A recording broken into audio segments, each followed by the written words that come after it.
Chers amis, bonsoir et bienvenue pour cette nouvelle chronique KTO, une nouvelle chronique qui démarre l'année 2021 et permettez-moi de vous présenter d'abord tous mes vœux pour cette nouvelle année, même si nous la démarrons dans une forme d'incertitude.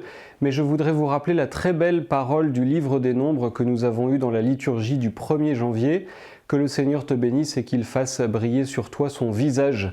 Parfois nous ne savons pas quoi dire et nous ne savons pas quoi faire pour nos vœux. Quel vœu nous donner? Eh bien je trouve que celui-là est un vœu très concret et magnifique. Que le Seigneur fasse briller sur chacun d'entre nous son visage. Un visage de compassion, de tendresse, de guérison. C'est peut-être bien cela que nous attendons le plus au début de cette année 2021. Alors, vous le savez, le gouvernement a lancé un grand projet de loi contre le séparatisme qui a été réintitulé depuis quelques semaines pour éviter d'autres polémiques. Et les cultes sont auditionnés au Parlement cette semaine avant que le projet ne soit véritablement examiné dans l'hémicycle début février. Ce projet de loi rend inquiet l'ensemble des cultes en France.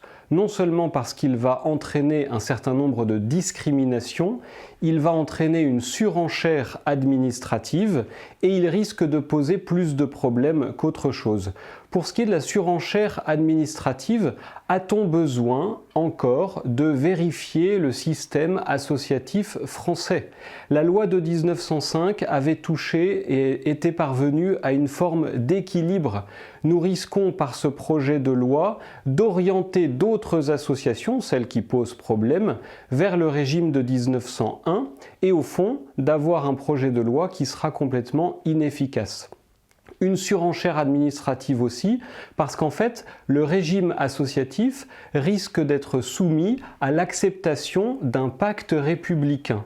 Or, et comme le pasteur protestant hier à l'Assemblée nationale l'a rappelé, on peut regretter que le principe de laïcité devienne de plus en plus une valeur de la République, un athéisme d'État, plus qu'un principe légal, législatif, de stricte séparation entre l'État et les religions. Une surenchère administrative parce que chaque association devra se conformer à ce pacte républicain. Et qui nous dira demain que dans ce pacte républicain n'interviendront pas des idées, des faits avec lesquels nous serons en contradiction? Ce projet de loi inquiète les cultes et a raison.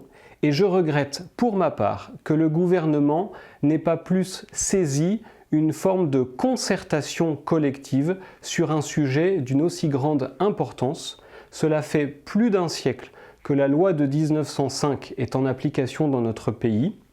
Elle a connu ses hauts et ses bas, et l'on sait bien que toucher à certains équilibres peut être dangereux, particulièrement dans une société aussi crispée que la nôtre en ce moment.